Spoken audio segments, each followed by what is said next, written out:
ధూమ్ధామ్ దొరబాబు. ఇక డీటెయిల్స్ చూస్తే గుంటూరు మహానగరం ఎన్జిఓస్ ఫంక్షన్ హాల్లో వేలాది మంది సమక్షంలో మహేష్ కులాంతర సామాజిక వివాహ వేడుకలు ఘనంగా జరిగాయి. ఇరువురి తల్లిదండ్రుల ఒప్పందంతో, బంధుమిత్రుల సహకారంతో, ఆప్తులు ఆత్మీయులు సమక్షంలో డాక్టర్ బిఆర్ అంబేద్కర్, మహాత్మా జ్యోతిరావు పూలే పెరియర్ ఆలోచన విధానంతో ఈ ఆదర్శ వివాహం ఘనంగా జరిగింది.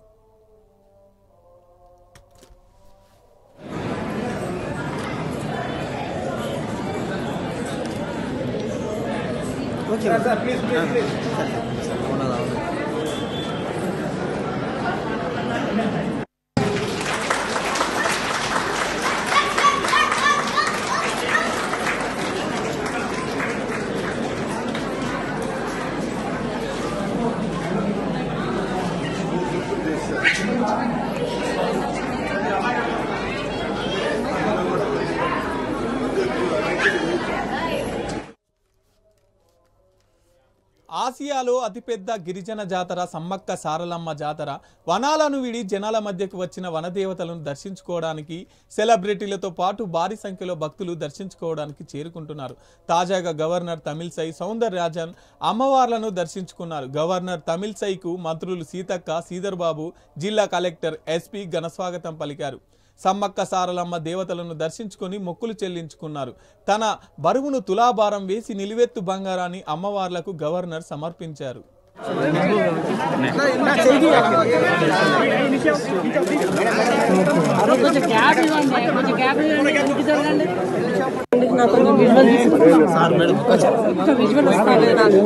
అక్కడ ఎస్పీ గారు ఉన్నారబ్బా, ఎస్పీ గారు ఉన్నారు అక్కడ. మీరు తల మీద పెట్టకండి.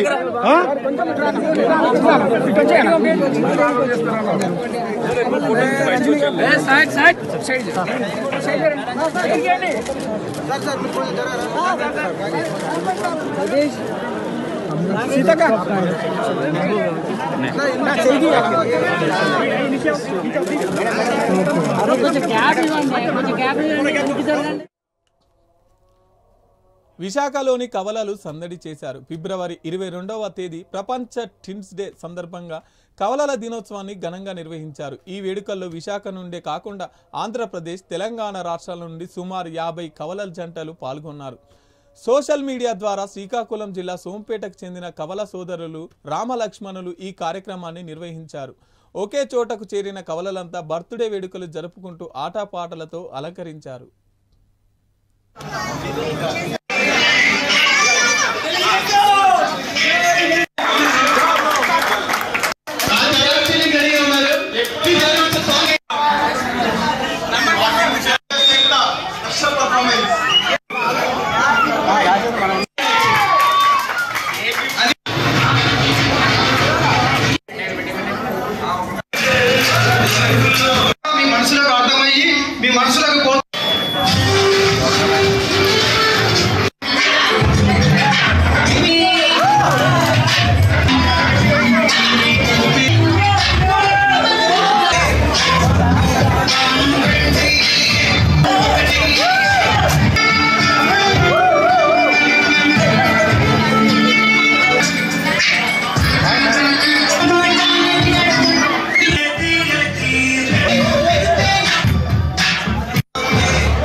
యాభైవ ఇండస్ట్రీ కాన్ఫరెన్స్ మార్చ్ 4-6 తేదీలో హైటెక్ సిటీ ఎగ్జిబిషన్ సెంటర్లో జరుగుతుందని chief executive officer Dodla dairy limited CEO BVK Reddy తెలిపారు. సోమాజిగూడ ప్రెస్ క్లబ్లో జరిగిన సమావేశంలో ఆయన మాట్లాడుతూ Indian dairy association south zone సెంటర్కు ప్రాముఖ్యత పెరిగిందని తెలిపారు.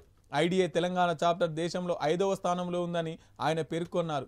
రైతుల్లో డైరీ ఏర్పాటు చేసి అవగాహన చర్యలు చేపట్టామన్నారు.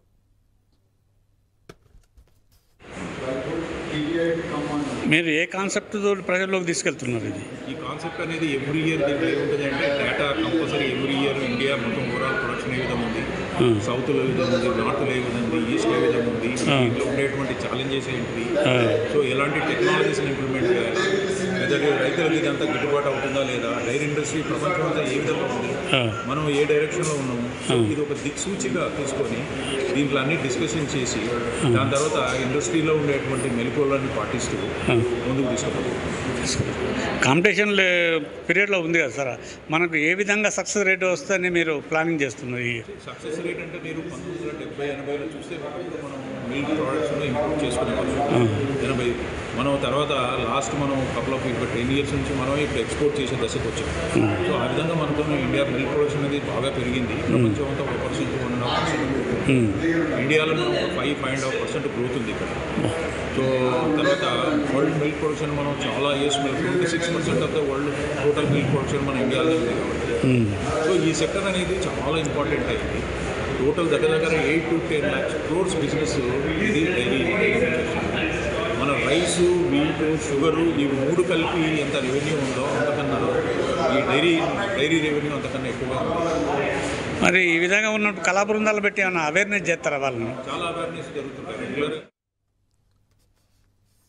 ప్రధానమంత్రి ఆంధ్రప్రదేశ్ తెలంగాణ రాష్ట్ర ప్రజలకు ఇచ్చిన హామీలను అమలు చేయాలని సిబిఐ జేడి లక్ష్మీనారాయణ డిమాండ్ చేశారు. సోమాజిగూడ ప్రెస్ క్లబ్లో ఏర్పాటు చేసిన సమావేశంలో ఆయన మాట్లాడుతూ తెలంగాణ, ఆంధ్రప్రదేశ్ రాష్ట్రాలు విడిపోక ముందు చేసిన వాగ్దానం అమలు చేయాలని డిమాండ్ చేశారు. తెలంగాణలో బయ్యారం ఉక్కు పరిశ్రమ ఏమైందని ప్రశ్నించారు. ఆంధ్రప్రదేశ్ ఉక్కు పరిశ్రమను మూసివేయడానికి కేంద్ర ప్రభుత్వం ప్రయత్నం చేస్తుందని ఆరోపించారు. 14వ ఫైనాన్స్ కమిషన్ గురించి మాట్లాడుతున్నారు. 14వ ఫైనాన్స్ కమిషన్ బ్యాన్ విధించింది అని చెబుతున్నారు. అది కరెక్ట్ కాదు. మరి అలాగైతే కేంద్ర ఆర్థిక మంత్రి గారు పాండిచ్చేరిలో ఎన్నికల ప్రచారం సందర్భంగా మరి ఏమన్నారంటే, భారతీయ జనతా పార్టీని కనుక పాండిచ్చేరిలో మీరు ఎన్నుకోగలిగితే మేము 2 లక్షల ఉద్యోగాలు ఇస్తాము, కేంద్ర పాలితమైన పాండిచ్చేరికి ప్రత్యేక హోదా ఇస్తామని వారే మాట్లాడారు. మరి 14వ ఫైనాన్స్ కమిషన్ బ్యాన్ విధించిందని మీరే చెబుతున్నారు. మరి పాండిచ్చేరిలో ఈ విధమైన హామీ మీరు ఎలా ఇవ్వగలిగారని వాళ్ళని అడుగుతున్నారు. వీటన్నిటికీ సమాధానాలు చెప్పాలి.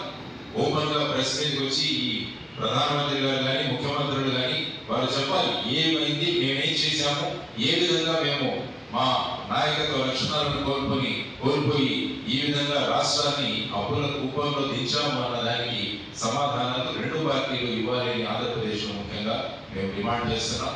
కాబట్టి రాబోయే కాలంలో అందరం కలిసి పనిచేద్దాం. మీడియా కూడా మాతో ఉండి ఈ ఉద్యమాన్ని గొప్ప ఉద్యమంగా మార్చాలని కోరుకుంటూ ఈ ప్రత్యేక హోదా, విభజన హామీలు మరియు 2 రాష్ట్రాలకు సంబంధించిన ప్రశ్నలు త్వరగా కేంద్ర ప్రభుత్వం పూర్తి చేయాలని మరి ఒకసారి డిమాండ్ చేస్తూ, లేకుంటే ఈ ఉద్యమం యొక్క ఉగ్రపు రూపం మీరు చూడాల్సి వస్తుందని హెచ్చరిస్తూ వారికి ఒక వార్నింగ్ ఇస్తున్నాం ఈ సందర్భంగా తెలియజేస్తాను. పరిస్థితి ఉంది దేశంలో.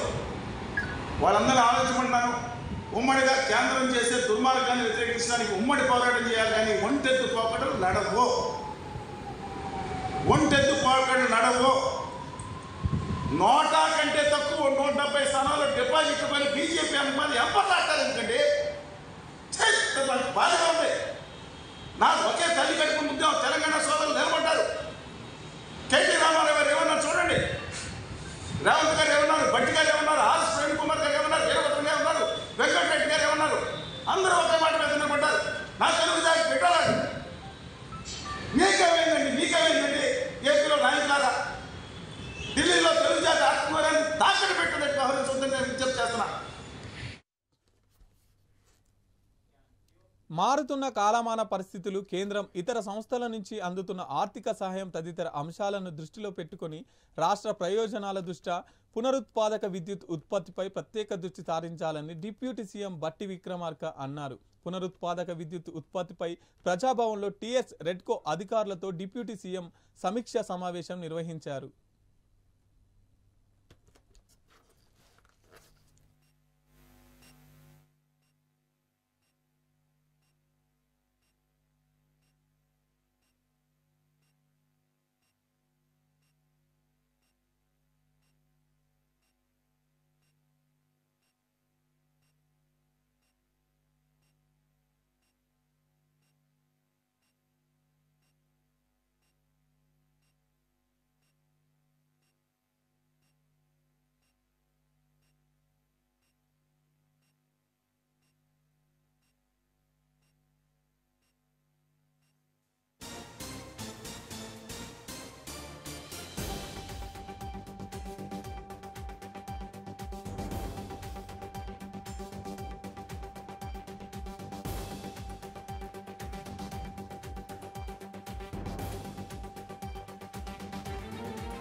కంటోన్మెంట్ ఎమ్మెల్యే లాస్యనందిత రోడ్డు ప్రమాదంలో మృతి చెందడం చాలా బాధాకరమని ఆ కుటుంబాన్ని గురించి ప్రార్థన చేయాలని ప్రజాశాంతి పార్టీ వ్యవస్థాపకులు కేఏపాల్ అన్నారు. అమీర్పేటలో ఆయన మాట్లాడుతూ లాస్య తండ్రి 1 సంవత్సరం కింద చనిపోయారని మరలా లాస్య రోడ్డు ప్రమాదంలో చనిపోవడం చాలా బాధాకరమన్నారు.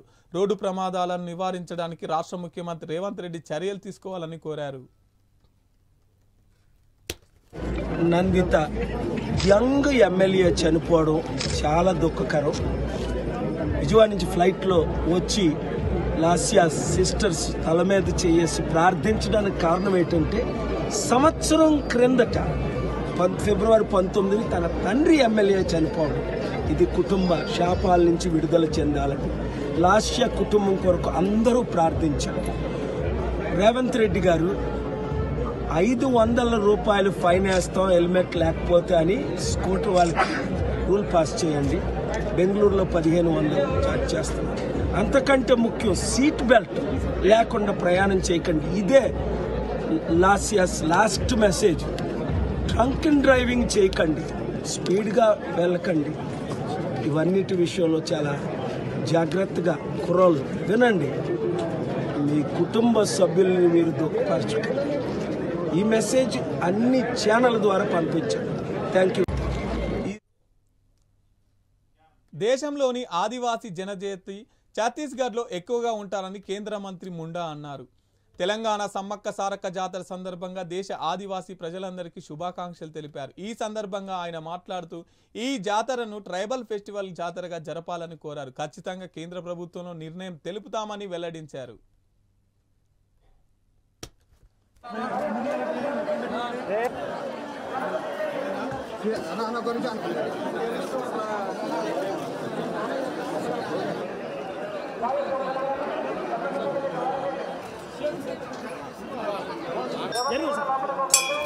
సార్ ఇది కొంతమంది ఆపోజిట్ వస్తుంది. ఎవరైనా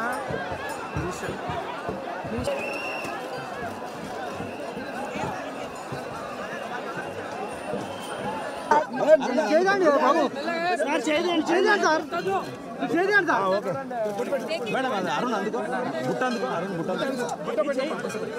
ఒక్క చీర కట్టి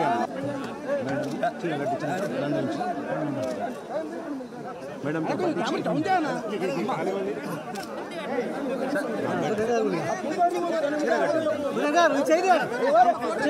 అందుకో కట్టించండి. గుడి పెట్టండి మేడం, మేడం మేడం గుడి పెట్టండి. కెమెరా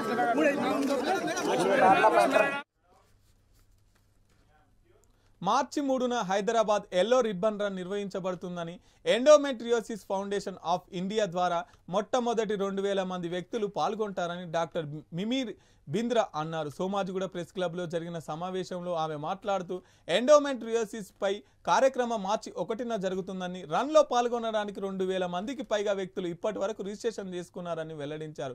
రిజిస్టర్ చేసుకోవడానికి చివరి రోజు ఫిబ్రవరి 27 తారీఖున నిర్ణయించామని ఆమె తెలిపారు.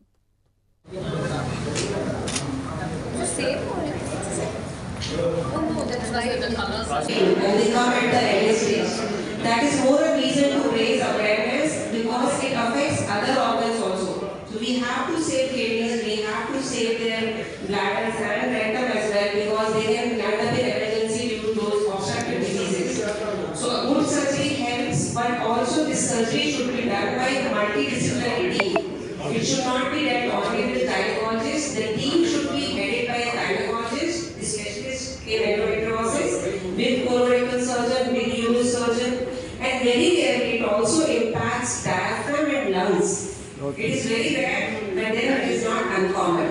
So this should be guided by a gynecologist who specializes in endometriosis, and this team should comprise all the other specialties who work together in collaboration to manage the disease with one good surgery. We always say first surgery should be the best one for endometriosis. Surgery means you are going for hysterectomy or? No, surgery does not mean removing the uterus. Okay. One thing I would like to say, this disease does not affect the uterus. This is outside the uterus. Many patients also end up losing their uterus because of lack of awareness among the gynecologists also. So removing the uterus is not a solution. So ask. కనౌరి Shambhu సరిహద్దులలో హర్యానా పోలీసులు కేంద్ర బలగాలు రైతులతో చేపట్టిన చలో ఢిల్లీ కార్యక్రమంపై దాడి చేసి అతి క్రూరంగా 21 ఏళ్ల రైతు శుభకరణ్ సింగ్ను పొట్టన పెట్టుకోవడానికి ఏఐసిటియు సిఐటియు నేతలు ఖండించారు. ఈ ఉద్యమంలో మృతి చెందిన శుభకరణ్ సింగ్ సంఘీభావంగా బీజేపీ హర్యానా పోలీసులు తీరును విమర్శిస్తూ జీవీఎంసీ గాంధీ విగ్రహం వద్ద అఖిలపక్ష కార్మిక సంఘాల ఐక్యవేదిక ఆధ్వర్యంలో నిరసన చేపట్టారు.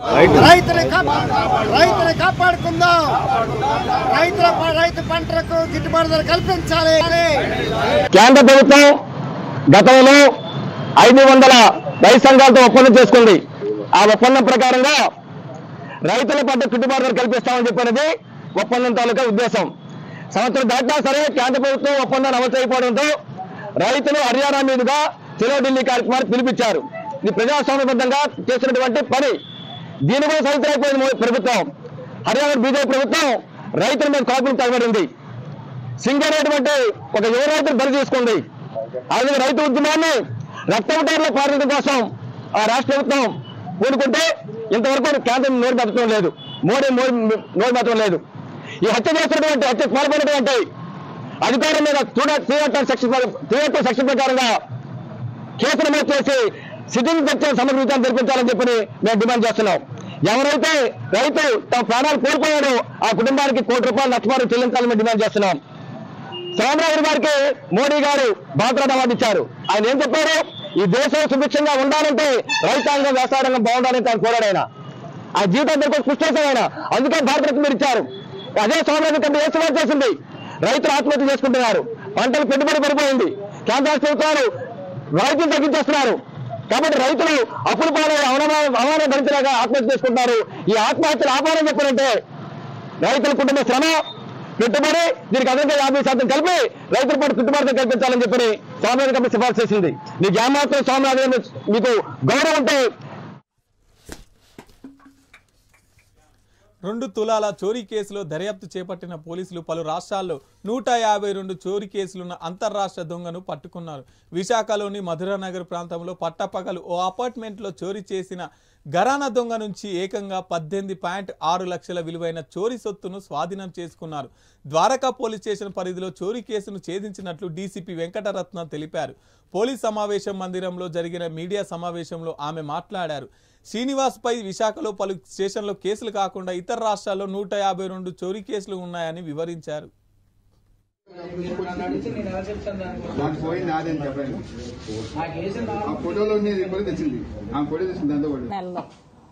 ఆర్లో పోలీస్ స్టేషన్ లిమిట్స్లో ఒక 2 డే హెచ్బీలు జరిగాయి.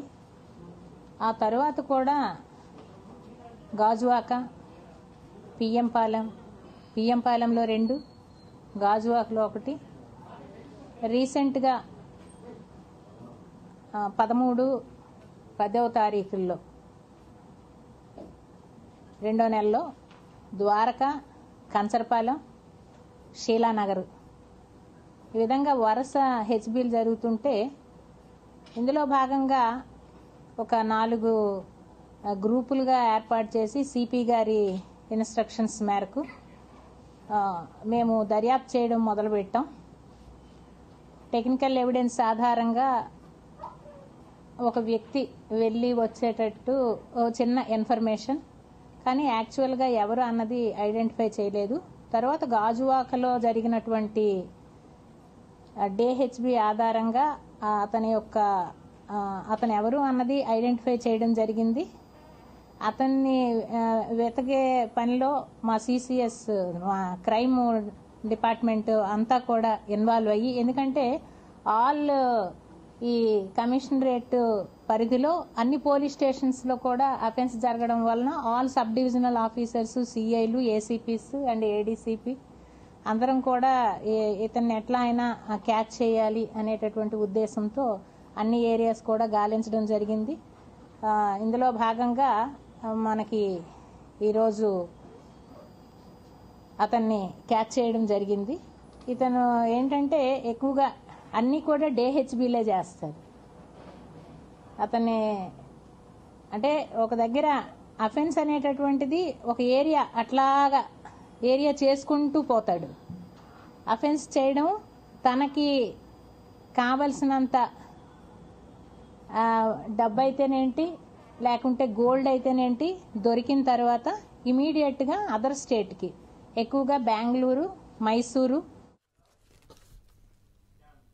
తెలంగాణ తిరుమలగా పేరుగాంచిన దేవస్థానం కొమరంభీం జిల్లాలోని రెబ్బెన మండలం గంగాపూర్ శ్రీ బాలాజీ వెంకటేశ్వర స్వామి జాతర కొనసాగుతుంది. ఈ జాతర 3 రోజుల పాటు అంగరంగ వైభవంగా జరగనుంది. పచ్చని ప్రకృతి అందాల మధ్య వాగులు వంకల మధ్య జరిగే జాతర ప్రతి ఏడాది మాఘ పౌర్ణమి రోజున నిర్వహిస్తూ ఉంటారు. ఇక్కడి బాలాజీ స్వామిని వారిని దర్శించుకుంటే సాక్షాత్ తిరుమల వెంకటేశ్వర స్వామిని దర్శించుకున్నట్టే అని చెబుతున్న భక్తులతో మా ఆదిలాబాద్ ప్రతినిధి రమేష్ ఫేస్ టు ఫేస్. దేవదేవుడు మరి ఏదైతే మాఘ పౌర్ణమి రోజు మరి గంగాపూర్ తీరంలోని ఒక ఆలయంలో దర్శనమిస్తాడు. దీనికి సంబంధించి మరి 3 రోజుల పాటు ఈ జాతర మరి రంగాల వైభవంగా కొనసాగుతుంది. మొదటి రోజు ప్రయాణం, రెండో రోజు మరి రథయాత్ర, మూడో రోజు నాగవల్లి కార్యక్రమాలు జరుగుతూ ఉంటాయి. రెండో రోజు మరి భక్తులను చూసుకున్నట్లయితే అనేక తండాలుగా వచ్చి మరి పూలలో నిలుచుకున్నారు. మరి ఎక్కడి నుంచి వచ్చారు, ఇక్కడ మరి జాతర విశేషాలు ఏంటి, జాతర ఏ విధంగా జరుగుతుందో అడిగి తెలుసుకున్న ప్రయత్నం చేద్దాం. చెప్పండి మేడం, ఎక్కడి నుంచి వచ్చారు, ఎవ్రీ ఇయర్ వస్తారా? పాటిస్తూ ఈ యొక్క యాత్ర భాగవతం కోరుకుంటున్నాం. మనకు శ్రీ గంగాపూర్ దేవస్థానానికి ఉన్న స్వచ్ఛంద సేవా సంస్థ రేచిని నుండి సేవా సమితి సభ్యులు సత్యనారాయణ గారు, అప్పాల అశోక్ గారి ఏదైతే క్యూ లైన్ చాలా భారీగా ఉంది, మరి క్యూ లైన్ లో వాటర్ చాలా మంది మంచి స్వచ్ఛందంగా సేవ చేస్తున్నారు. మీరందరూ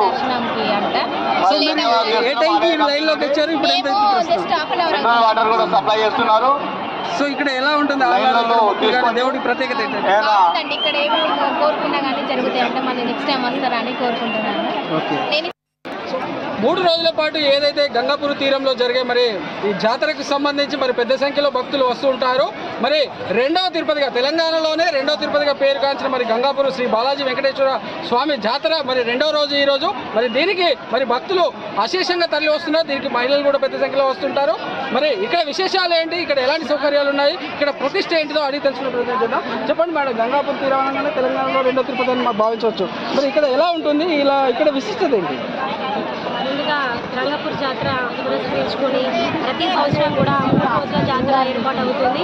ఈరోజు మాఘశుద్ధ పౌర్ణమి రోజున మరి అక్కడ తిరుపతిగా మరి ఆంధ్రలో పేరుగాంచినటువంటి మన తిరుపతి దేవస్థానం గంగాపూర్ శ్రీ బాలాజీ వెంకటేశ్వర స్వామి మరి మాఘశుద్ధ పౌర్ణమి రోజు ఈరోజు జాతర కూడా అంగరంగ వైభవంగా జరుగుతుంది. అక్కడ తిరుపతి దేవుడు ఈరోజు ఒక గంట పాటు తలుపులు క్లోజ్ చేస్తారు. ఆ దేవుడు ఇక్కడికి వస్తాడని భక్తుల నమ్మకం. కాబట్టి అందరూ కూడా చాలా మంది పబ్లిక్, 1 లక్షల వరకు పబ్లిక్ వస్తూ ఉంటారు. కోరిన కోరికలు కూడా నెరవేరుతాయని పబ్లిక్ నమ్మకం ఉంటుంది. మరి ఏదైతే మా డిస్ట్రిక్ట్ కలెక్టర్ గారు, అదేవిధంగా మా ఎమ్మెల్యే అసిఫాలి కోవలక్ష్మి గారు, ఎమ్మెల్సీ గడ్డవిటల్ గారు అందరి సహకారంతో మరి మేము ప్రతి అధికారులు కూడా మీటింగ్ తీసుకొని ప్రతి డిపార్ట్మెంట్లో కూడా మా పంచాయతీరాజ్, అదేవిధంగా నీటి సౌకర్యం కానీ, హెల్త్ డిపార్ట్మెంట్ కానీ అన్ని డిపార్ట్మెంట్లను మరి అందుబాటులో ఉంచుకొని భక్తులకు ఎలాంటి అవాంఛనీయ సంఘటనలు జరిగితే వెంటనే మరి 108 కూడా అందుబాటులో ఉంచుకొని మరి భక్తులకు ఎలాంటి జరగకుండా మరి చూసుకుంటున్నాం. మరి భక్తుల నమ్మకం కూడా అదే విధంగా ఉంటుంది. ప్రధానంగా ఏదైతే గ్రామ పంచాయతీ పరిధిలో ఇక్కడ మరి పారిశుద్ధ్యం కానీ ఇతరత్ర సౌకర్యాలు కానీ ఏ విధంగా ఉన్నాయి? ఇక్కడ గంగాపూర్ గ్రామ ప్రజలకు అందరికీ నమస్కారాలు. ఈరోజు 3 రోజులు గంగాపూర్ జాతర జరుగుతుంది. ఒక రోజు ముందు స్వామివారి కళ్యాణం జరుగుతుంది, రెండో రోజు రథోత్సవం జరుగుతుంది, మూడో రోజు భక్తులందరూ వస్తారు, దర్శనం చేసుకుంటారు. ఇక్కడ బాగా సిబ్బంది వాళ్ళు కూడా వర్కర్స్ బాగా మంది చేస్తారు. ఎలాంటి ఇబ్బంది కలగకుండా బాగానే జరుగుతుంది. ప్రత్యేకించి కోరిన కోరికలన్నీ తీరుస్తాయని ఒక నానుడి ఉంది. ఏదైతే ఈ జాతరకు మొక్కుకుంటారో మిగతా వచ్చే జాతరకల్లా మరి మొక్కులు తీరుతాయంటే ఇది ఎంతవరకు నమ్మొచ్చు? ఇది ఉందా ఇక్కడ అలాంటి భావన? సంతోషకరం. బాగా శుద్ధ పౌర్ణమి అందరికీ బాగా శుద్ధ పౌర్ణమి రోజు ముఖ్యంగా తిరుమల తిరుపతి నుంచి దేవస్థానం దిగొస్తారనే ప్రజల భక్తుల నమ్మకం. ఆ భక్తులు ఎంత నమ్మకమో ఆ రోజు కూడా తిరుపతిలో తలుపులు వేసి మన భగవంతుడు ఇక్కడికి వెలుపుకుంటాడని అందరికీ భక్తులు నమ్ముకుంటారు. అదేవిధంగా చాలా భక్తులు మొక్కుకున్న వారికి కోరికలు తీర్చే భగవంతుడు మన బాలాజీ వెంకటేశ్వర స్వామి. అందరూ మొక్కుకున్న వారికి కోరికలు అలా నెరవేరుతాయి. చాలా సంతోషం. రంగరంగ వైభవంగా చాలా సంతోషంగా జరుగుతుంది. మా కోడలు ఇప్పుడు ఎలాంటి ఇబ్బంది కలగకుండా ప్రతి ఒక్కరు సహకరించి ప్రజలు దర్శనం చేసుకునే విధంగా అందరూ సహకరిస్తారని. సో మొత్తం మీద ఏదైతే కోరిన కోరికలు బంగారం కానున్నదని మరి మహిళలు అయితే చెప్తున్నారు. 3 రోజుల పాటు మరి ప్రాంతీయంగా జిల్లా వాసులే కాకుండా ఇతర జిల్లాల నుంచి ఇతర రాష్ట్రాల నుంచి కూడా ఇక్కడికి తరలి వచ్చి మరి దేవదేవుని దర్శించుకున్నారని చెప్తున్నారు. కెమెరా పర్సన్ శ్రీనివాస్తో రమేష్, గంగాపూర్ తీరం. పెనుగంచి ప్రోలులో వేంచేసి ఉన్న శ్రీ తిరుపతమ్మ సమేత గోపయ్య స్వామి వివాహ మహోత్సవం అంగరంగ వైభవంగా నిర్వహించారు. గతంలో కంటే ఈ సంవత్సరం భక్తులు ఎక్కువ రావడంతో ఆలయ ప్రాంగణమంతా శోభాయమానంగా మారింది. ఈ సందర్భంగా ప్రభుత్వం తరఫున ప్రభుత్వ విప్ జగ్గయ్యపేట శాసనసభ్యులు స్వామినేని ఉదయభాను, వారి శ్రీమతి విమలాబాను అమ్మవారికి పట్టు వస్త్రాలు సమర్పించారు. భక్తులకు ఎలాంటి అసౌకర్యాలు జరగకుండా బారికేట్లను ఏర్పాటు చేశారు. ఈ కార్యక్రమంలో ఆలయ చైర్మన్ జంగాల శ్రీనివాసరావు దంపతులు, నందిగామ ఏసీపీ డాక్టర్ రవికిరణ్ దంపతులు, పెనుగంచి ప్రోలు మేనేజర్, గ్రామ పంచాయత్ సర్పంచ్లు వేల్పుల రవికుమార్ దంపతులు తదితరులు పాల్గొన్నారు.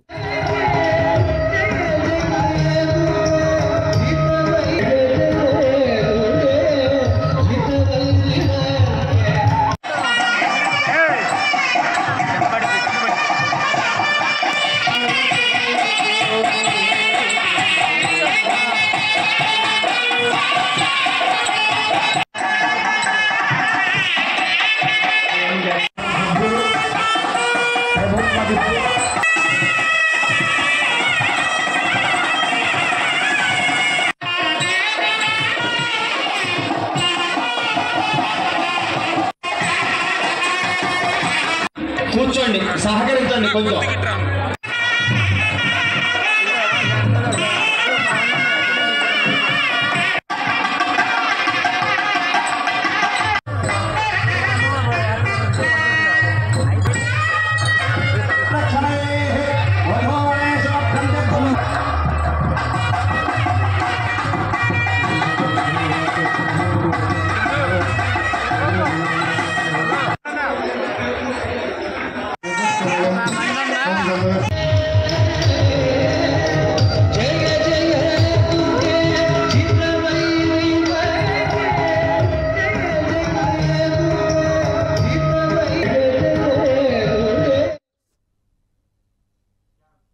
ఇవి బులెటిన్ అప్డేట్ చూస్తూనే ఉండండి. మాస్టర్ కిటీవీ, సామాన్యుడి స్వేచ్ఛకు సంకేతం.